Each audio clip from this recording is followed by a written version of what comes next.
Umukuru w'igihugu c'u Burundi yaragendeye ahari ibigega vy'ubutare, amabuye y'agaciro n'inzahabu mu Burundi hano mu gisagara ca Bujumbura, aho umukuru w'igihugu c'u Burundi yagendeye amashirahamwe Burundi Mineral Export hamwe na Tanganyika Mineral Limited ya hano mu gisagara ca Bujumbura Burundi. Ni hamwe rero mu mashirahamwe agura akanashora amabuye y'agaciro.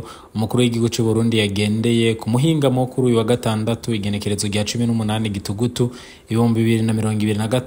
Ayo mashirahamwe yitwararika ubutare bwo mu bwoko bwa coltani, cassiterite, wolframite ivyo bita truate. Umukuru w'igihugu akaba yagendeye kandi ububiko bwa koperative Tuzamurane Bigwa, aho yabonye ubutare butandukanye bamaze kwegeranya.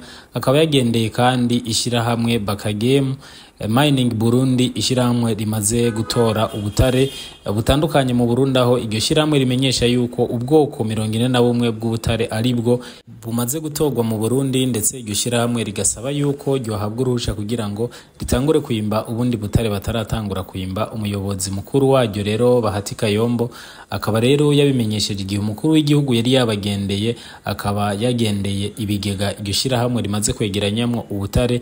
Iryo shirahamwe kandi risanzwe ryatangwa gukora mu 2023, aho ryari rifise ngo uruhusha rwo gushora ubwoko bw'ubutare bwitwa agate gusa, ariko rikaba rikeneye kwimba n'ubundi bwoko bw'ubutare. Kuri w'igihugu rero akaba ibi yabikoze inyuma yo kugendera ahariko himbwa ubutare, ndetse tukabamenyesha yuko ubutare bwinshi yasanze bwiteguye bugomba gushorwa inyuma yuko amakamyo ya mbere atwaye amatoni 260 arungitse mu Bushinwa kugurishwa. Bikaba vyitezwe rero yuko hazoshorwa ubutare bwinshi buvuye mu Burundi ko mu bwoko butandukanye buriko bwimbwa mu makomine n'intara zitandukanye z'igihugu c'u Burundi.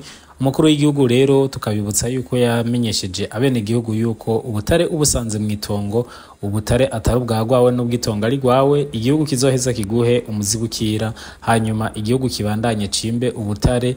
Ndetse umukuru w'igihugu akaba yagabishije abarundi bose bazosanga ubutare mu matongo yabo, hanyuma ntibabivuge yuko bazohanwa canke abazosanga bafise stoke y'ubutare baba baranyegeje, yuko nabo nyene bazobihanirwa mu gihugu butare batigeze babimenyesha, kugira ngo leta ibukoreshe ibudandaze hanyuma iteze imbere imigambi y'igihugu. Umukuru w'igihugu akaba rero ahimiriza abarundi bose gushira hamwe kugira ngo muri rino tunga avuga yuko Imana yihereye Burundi, dufashanye kugira ngo iri tunga riba riryo rizoteza imbere igihugu c'u Burundi. Morning Burundi, Uburundi burakeye.